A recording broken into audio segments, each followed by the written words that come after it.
বিসমিল্লাহির রহমানির রহিম। ওয়ার্ডপ্রেসের বাংলা টিউটোরিয়ালে সবাইকে স্বাগত জানাচ্ছি। আমি মামুন। তো শিক্ষার্থী বন্ধুরা, আমরা গত পর্বে দেখেছিলাম কিভাবে আমাদের লোকাল সার্ভারে ওয়ার্ডপ্রেস ইনস্টল করতে হয়। তো আজকে আমরা ওয়ার্ডপ্রেসের ড্যাশবোর্ড সম্পর্কে একটু জানবো। ওয়ার্ডপ্রেসের ড্যাশবোর্ডে কি করা যায় সেই সম্পর্কে একটু জাস্ট জানবো। তো আমরা যদি আমাদের ওয়েবসাইটে তো যেতে চাই, তাহলে আমরা জানি আমরা মামুন নামে ফোল্ডারে আমাদের ওয়ার্ডপ্রেস ইনস্টল করেছিলাম। তো আমাদের লোকাল হোস্ট নতুন করে যাই আমরা, local host /mamun MAMUN Mamun. Okay, আমাদের সাইটটা চলে আসছে। তো এই হচ্ছে আমাদের সাইট। এইটুকু আমরা গত পর্বে করেছি। তো আজকে আমরা ড্যাশবোর্ডে যাব। দেখি ড্যাশবোর্ডে যাওয়ার জন্য আমরা গত পর্বেও দেখেছিলাম, তো আবার দেখছি WP-ADMIN অ্যাডমিন। ওকে, তো আমাদের ইউজার নেম পাসওয়ার্ড দিয়ে লগ ইন করতে বলতেছে। আমরা ইউজার নেম দিয়েছিলাম MAMUN Mamun, password 1 2 3 4 5। Okay, log in করি। ওকে, লগ ইন হয়েছে। তো এইটা হচ্ছে আমাদের ড্যাশবোর্ড। এখানে বিভিন্ন অপশন লেফট সাইড বারে মেনু বার দেখতেছি, এবং এইটা হচ্ছে আমাদের ড্যাশবোর্ডের জাস্ট ওভারঅল ভিউ। এখানে দেখতে অ্যাট এ গ্লান্সে আমরা দেখতে পাচ্ছি আমাদের এখানে আমাদের সাইটে কতগুলো টোটাল পোস্ট আছে, এখানে টোটাল পেজ আছে, কতগুলো কমেন্ট আছে। তো বাই ডিফল্ট ওয়ার্ডপ্রেস একটা পোস্ট, একটা পেজ, একটা কমেন্ট অ্যাড করে দিয়েছে, সেই জন্য একটা একটা দেখাচ্ছে। আমরা যখন নতুন নতুন পোস্ট অ্যাড করব তখন নতুন পোস্ট দেখাবে, এখানে কাউন্ট বেশি হবে, এবং যখন পেজ অ্যাড করব পেজ দেখাবে। তারপর নিচে কমেন্ট আছে, কমেন্ট একটা দেখাচ্ছে, কারণ ওয়ার্ডপ্রেস একটা কমেন্ট দিয়েছে, ওই একটাই দেখাচ্ছে। এপাশে কুইক ড্রাফট হচ্ছে পোস্টেরই একটা অংশ।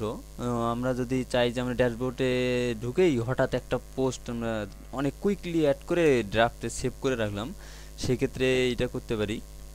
এটা ড্রাফটে সেভ হয়ে যাবে, এবং পরবর্তীতে আমরা প্রয়োজনে কাস্টমাইজ করে ওটা আমরা পাবলিশ করতে পারবো। তারপরে এখানে আছে অ্যাক্টিভিটিতে মূলত এখানে কমেন্টগুলো দেখাচ্ছে, কোন কোন কমেন্ট আছে এবং কোনগুলো কমেন্ট পেন্ডিং আছে, অ্যাপ্রুভ আছে, স্প্যামে আছে, ট্রাস্টে কয়টা কমেন্ট আছে, এগুলো। আর এখানে কিছু ওয়ার্ডপ্রেসের রিপোর্ট দেখাচ্ছে। তো এই আমাদের ড্যাশবোর্ডে এখানে ড্যাশবোর্ডে থেকে হোম অপশনে এইটা আছে। তো এখানে আমাদের হেল্প অপশনে বিভিন্ন বিষয় সম্পর্কে হেল্প আছে, ওভারভিউ, নেভিগেশন, লেআউট, কন্টেন্ট, এগুলো বিভিন্ন অপশন আছে। তারপর এখানে স্ক্রিন অপশন, এখানে স্ক্রিনে কি শো করবে সেইটা দেওয়া আছে। যদি ওয়েলকামটা আমরা উঠাই দিই তাহলে ওয়েলকামটা দেখা যাবে না। যদি আমরা কুইক ড্রাফট যে অপশনটা আছে, কুইক ড্রাফট, এটা যদি উঠাই দিই এখান থেকে, তাহলে ওটা অপশন আসবে না। তো এখানে আমরা অপশনটা দিয়ে দিই। তো এটা হলো আমাদের হোম অপশন। তারপর আমাদের নিচে আছে আপডেট অপশন। এই আপডেট অপশনটা এরকম, যদি আমরা ওয়ার্ডপ্রেস 4.0 ব্যবহার করতেছি, যদি আমাদের ইন্টারনেটের সাথে সংযোগ থাকে, তাহলে যদি নতুন কোনো ভার্সন রিলিজ হয় ওয়ার্ডপ্রেসের, সাপোজ ওয়ার্ডপ্রেসের 4.1 নতুন ভার্সন আসলো, তাহলে ওয়ার্ডপ্রেস আমাদের অটোমেটিক মেসেজ দেবে যে আমরা আপডেট করব কিনা, আমাদের ওয়ার্ডপ্রেসের নতুন ভার্সন আসছে, আপডেট করব কিনা। তো আমরা চাইলেই এখানে আপডেট অপশন আসবে, আপডেটে ক্লিক করে আমরা আপডেট করতে পারি। তো এখানে কিছু একটা বলে রাখি।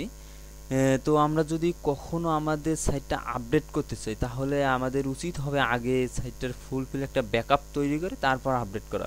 কারণ যদি আপডেট করতে কোনো সমস্যা হয়, অনেক সমস্যা হতে পারে, তো আমরা আগে ব্যাকআপ করে আপডেট করব, এবং উচিত হবে আপডেটটাই ব্যবহার করা।